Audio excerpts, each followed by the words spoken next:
Blessed be everyone. Welcome to my YouTube channel. Today we are celebrating the winter solstice down here in Australia.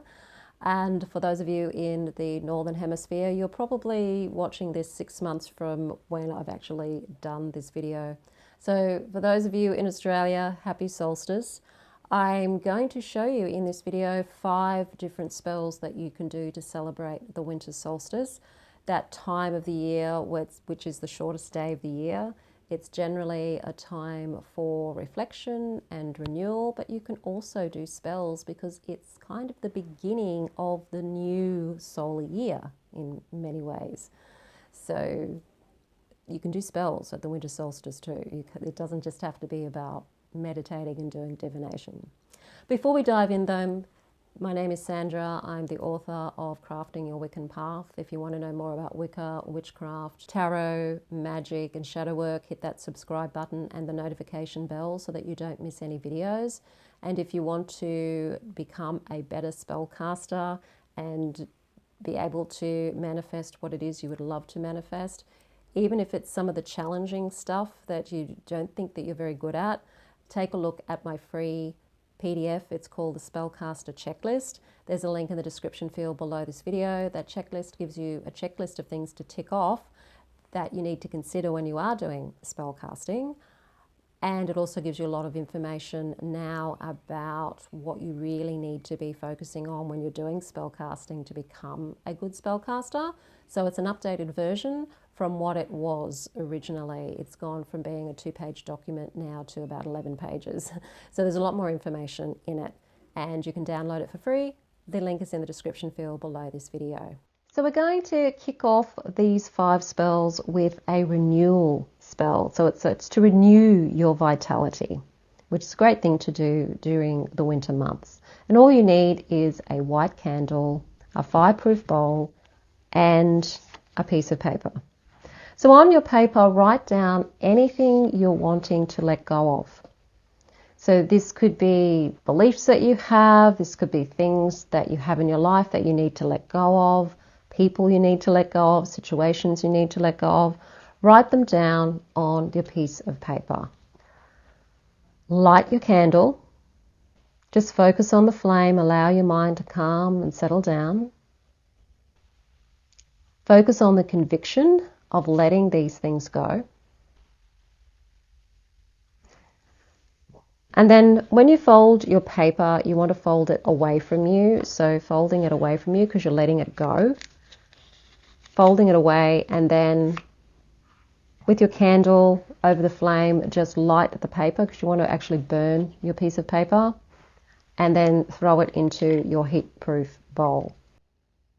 You can use tongs to hold the paper. I use tongs normally when I'm doing petition magic because I don't like burning my fingers. So you can certainly use tongs. And then as you see the paper burning away and the smoke and everything, you can see it as representing the cutting away or the burning away of the things that you want to let go of. And then as the white candle burns down, see the white as symbolizing renewal. That where you've just banished a whole lot of things with the petition, you are now seeing the light of the renewal. So really feel into that white light coming from the candle and that it's surrounding you and surrounding your whole body or even your whole space that you're in, and allowing it to help you feel renewed, feel clear and refreshed, and allow that candle to burn all the way down safely. Another great spell to do at a winter solstice is a protection spell. So for this spell you need a jar. It could be a little witch's bottle or it could be a jar depending on how much you want to use and what you want to put in the jar. I'm just going to work with 2 herbs as an example of what you can do with herbs and jars. I'm working with rosemary and I'm working also with some sage. Feel free to put anything else in the jar that represents protection, like tourmaline crystal or obsidian crystal. Put that in your jar. You could also put symbols of pentagrams or any kind of jewelry in there that represents protection. So it could be a symbol of protection like a pentagram like Trisqueta or anything like that. You've got here a black candle as well. Put your herbs in your bottle. At the moment I've just got the rosemary in here, and as you're doing that, just focusing on what it feels like to feel safe and protected, and that the energy of the rosemary and the sage is cleansing and purifying your home, and that as you're handling the rosemary and the sage, you're feeling very, very cleansed and very purified yourself. Then close the lid and light your candle. And as you focus on the candle flame, I have a chant for you. Winter's shield, strong and bright, guarding home both day and night. With your power, harm take flight. So this is to protect a home, which I forgot to tell you at the beginning, but you can use this to protect anything else. You might want to change home to car if you want to do a protection for a car, for example. But this is a way that you can protect your home or anything else that you're wanting to protect.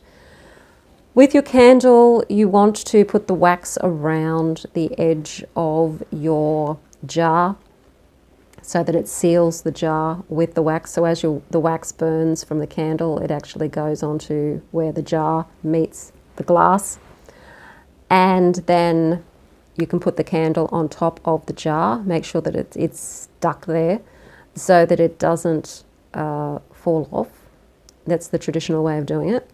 Or if you don't want to do it that way, just have the jar in front of the candle as the candle burns down. And as the candle burns down, you're just imagining that all of any dark energy or any negative energy is being absorbed by the flame and being burnt away.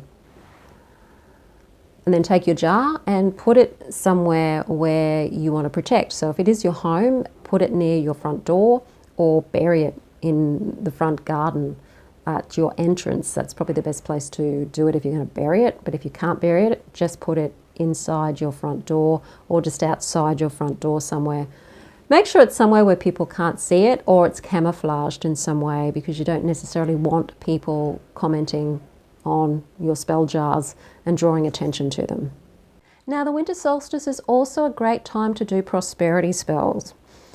And I often do them at the winter solstice. It's a very magical time, and it's a time to start to bring in some money, to renew your finances, to maybe plant seeds of ideas for things that can bring in more prosperity and more money to you.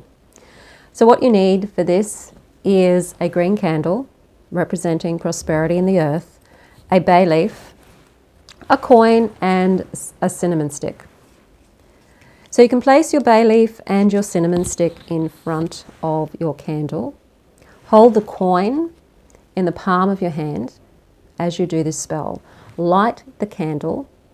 Start to feel into the energy of what it's like to have enough money that you can just do the things you want to do, have the things you want to have. What does that feel like? And just allow yourself to feel that for a minute or two. And as you feel into that, chant this chant. Winter's wealth, abundance near. Prosperity flows throughout the year. Blessings of fortune now appear. You can chant that chant as many times as you want to really feel into it. Allow the candle to burn down. And then you can take your coin and the bay leaf and even the cinnamon stick and put them in your wallet. Might be a little tricky with the cinnamon stick. Put it in your purse, or if you have a money altar or a money box or a money corner, you can place those objects in that corner. But do try to take the coin with you and have that with you as a symbol of the energy of the spell, and it's where the energy of the spell can then be concentrated. So a wallet or a purse is the best place, or wherever it is that you keep your cards or any electronic banking that you might do. And that's a simple prosperity spell to do for winter. Another perfect spell to do in winter for the winter solstice is a self-care and healing spell. So all you need for this is a blue candle, an amethyst crystal, and some lavender oil. So you can anoint your candle with the lavender oil. So if you are going to do that, make sure that you anoint from the tip of the candle towards the base of the candle to bring the healing to you. And place your amethyst crystal in the palms of your hand. Light the candle. Feel into what it feels like to do something for yourself. So self-care is about taking care of yourself. So it might mean drinking more water, eating more regularly, or eating in a way that's going to bring you more health, sticking to an eating plan, something that's truly about caring for yourself. So it's not just about, having, an hour of power every day or half an hour where you go and have a nice bath. This is about truly caring for yourself, looking after your health for one thing, looking after your relationships, things that are actually about keeping yourself nurtured and keeping yourself alive is what self-care really is. So focusing on what those things might mean for you at this particular point in time, what do you feel you need to do more of for yourself? If you're feeling stressed or overwhelmed, or you've taken on too much, what can you let go of?